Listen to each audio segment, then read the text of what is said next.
The 1990s were such a fun and exciting time for college basketball, a decade loaded with iconic teams, starting from UNLV, Duke, the Fab Five, the University of Kentucky, and of course, the Bearcats. But if we remove bias and we remove opinion and we focus solely on the data, who was the greatest team of the 90s? Let's find out. And this is all according to the metrics that I felt were the best indicator of a good team. And I'm going to ask before I get into the video, hit pause, comment right now before you see anything, who you think the number one team of the 90s is. Now, to start off a project like this, and it was quite a large undertaking, I needed a qualifier. I needed to whittle down the thousands of teams that I could have selected from into some sort of manageable number. To qualify for inclusion into the list, you had to be a national champion of the 90s, you had to have made a Final Four in the 90s, or at some point during a season, you had to be ranked number one. And I also want to make it clear when I'm referring to the 90s, I mean the bulk of the season had to be in the 90s. So the 1990-91 season was the first included, and then we ended with the 1999-2000 season. So with all that being said, that took thousands of teams and whittled it down to a selection of 57 teams. From there, I focused on things that I think any of us would agree make up a good team, such as win-loss record, strength of schedule, point differential, home and away. And because I know a lot of you watching this put a lot of stock into the number of NBA players that were on a certain team, I did add that into the equation, but it is a very low weight. So with that out of the way, let's get started. Let's unveil number 25 on the list. We're going to kick things off with the 1995-1996 Syracuse Orange. Coached by Jim Boeheim, leading scorer was John Wallace, and they finished the season with a 29-9 record. At number 24, we have the 1990-1991 national champions, the Duke Blue Devils, coached by Mike Krzyzewski, leading scorer Christian Laettner, and they finished the season 32-7. Oddly enough, staying within the same season, 1990-1991 North Carolina Tar Heels, coached by Dean Smith, leading scorer Rick Fox, and they finished the season 29-6. And at number 22, this one is a bit of a shocker to me. Not only are we staying within the same season, 1990-1991, the UNLV Runnin' Rebels. Jerry Tarkanian, Larry Johnson leading scorer, they finished the season 34-1. And then finishing out our first five, coming in at number 21, the 1996-1997 Minnesota Golden Gophers. Coached by Clem Haskins, Bobby Jackson was their leading scorer. They finished the season 31-4. So with our first five unveiled, I'm going to take a quick moment here just to speak on UNLV. That's the one that really stood out to me. Before I started this list, before I started really getting into the numbers, I thought they could potentially be a team that would be number one. So for them to be so far down the list was shocking. And if you are thinking the exact same thing, the rationale here, or the reason, according to the data, was that their strength of schedule was very weak. And actually, with all the teams that qualified to be on this list, they had the second worst strength of schedule. All right, let's move on to our top 20. Coming in first here, we have the 1994-1995 Arkansas Razorbacks. 40 minutes of hell. Nolan Richardson, leading scorer Corliss Williamson. They finished the season 32-7. So Arkansas was the runner-up that year. Our next selection was also the runner-up of the 1992-1993 season, the Michigan Wolverines, coached by Steve Fisher, Chris Webber leading scorer. They finished 31-5. Another quick break here only to tell you that I mentioned early on the qualifiers were national championship, of course, a Final Four run, or you had to be ranked number one in the season at some point. So really the list is made up predominantly of Final Four and national championship teams. There are a few teams in here that just simply were ranked number one in the season but never made it far in the tournament. And oddly enough, these next four selections, all in a row, are the only four that qualified for our top 25 that were number one during the season but didn't really do anything in the tournament. With that out of the way, coming in first at number 18, the 1992-1993 Indiana Hoosiers, coached by Bob Knight. Leading scorer was Calbert Chaney, and they finished the season 31-4. Next up, we have the 1999-2000 Stanford Cardinal, coached by Mike Montgomery. Casey Jacobson was the leading scorer. They finished the season with an unbelievable 37-4 record. Coming in at number 16, 1996-1997 Kansas Jayhawks, coached by Roy Williams. Rafe LaFrentz was the leading scorer, and they finished the season 34-2. And then rounding out the four teams that were ranked number one at some point during their season, but did not make it to the Final Four, did not win a national championship, we have the 1997-1998 Duke Blue Devils, coached by Mike Krzyzewski.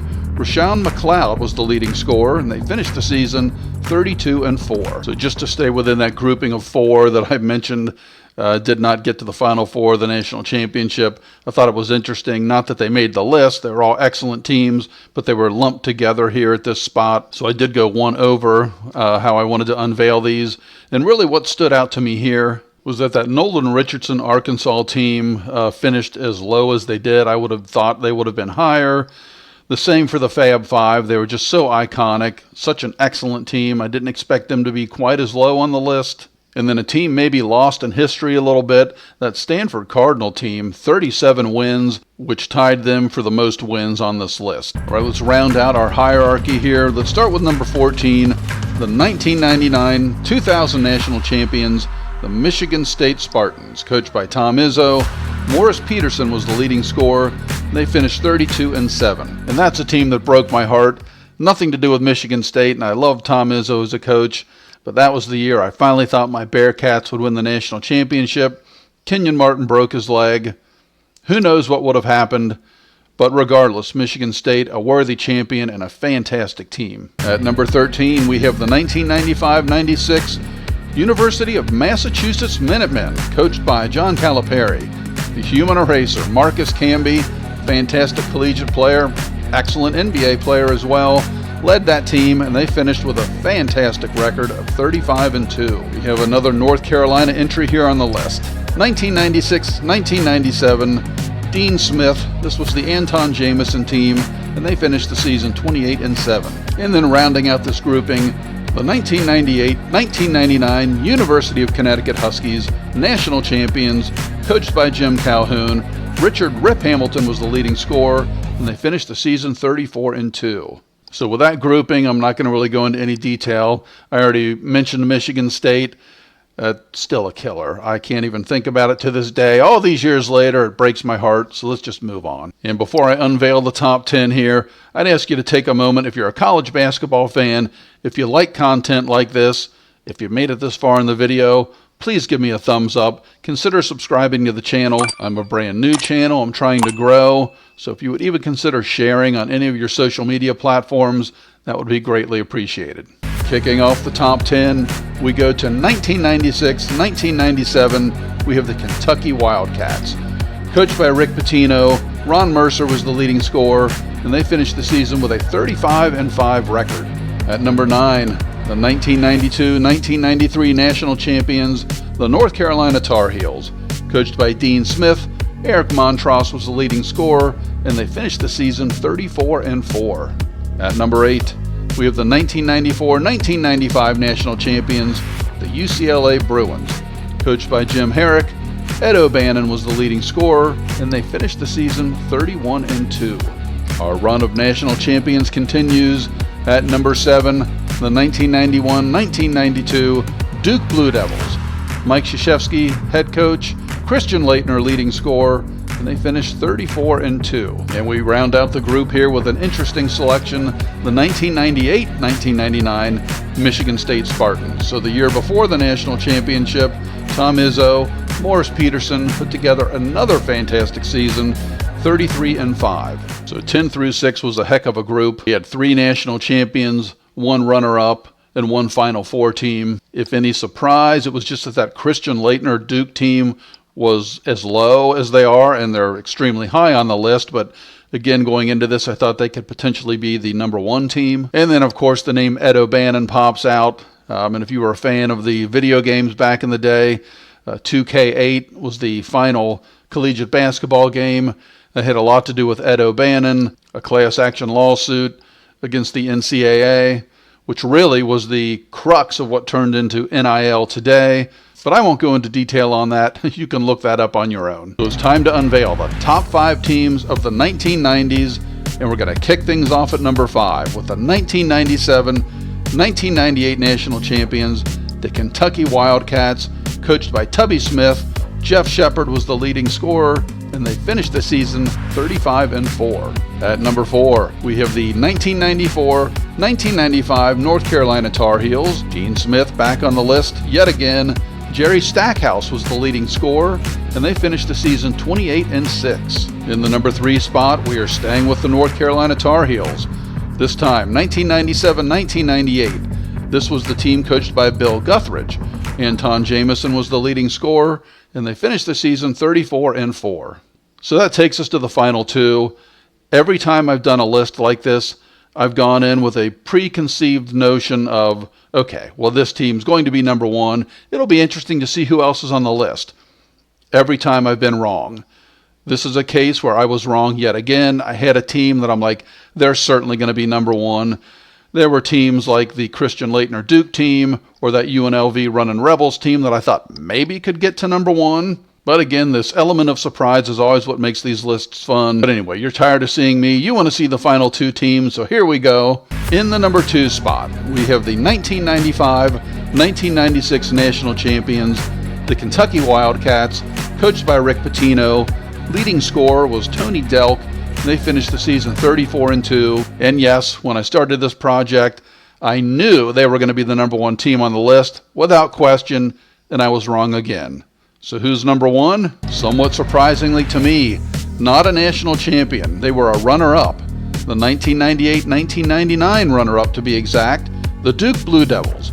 Coached by Mike Krzyzewski, leading scorer was Elton Brand, and they finished the season with a record of 37-2. Now as we wrap this up, I will share, if you're interested in looking at all of the data that I used to compile this list, I have it over on my website, definitive.com. You can take a look at the entire table of data. You can sort right there on the website and see how I came to these conclusions. So if that interests you, please stop on by. Now, I like to end these videos with some fun facts, as I call them. As I mentioned earlier, that 2000 Stanford team tied with the most wins at 37. They were tied with, of course, this Duke team that ranked number 1. As I mentioned early on as well, a lot of people put stock into how many NBA players were on a team. That was actually a tie as well. 2 teams had 9 NBA players on the roster. Those were the 1996 Kentucky team and the 1991 North Carolina team. Of this list, what team had the largest point differential? That was the 1991 UNLV Runnin' Rebels, but as I mentioned, their strength of schedule probably helped in that ranking and hurt them overall in our top 25. Now, I get a lot of my data from sportsreference.com. I'll have that linked in the description, but I don't take things from that site, such as strength of schedule, just on its face. I have additional calculations that I do with the strength of schedule that help me build these lists. So in the way that I weight that, the actual number 1 team on this entire list in terms of strength of schedule was the 1995 North Carolina Tar Heels. So I hope you enjoyed the video. If you did not comment who you thought the number 1 team would be before you got to the end of the video, maybe go in now and let me know what shocked you the most. Was there a team too high, too low, a team from the 90s that was left out? But I truly appreciate you taking the time to watch this video, and I hope to see you next time.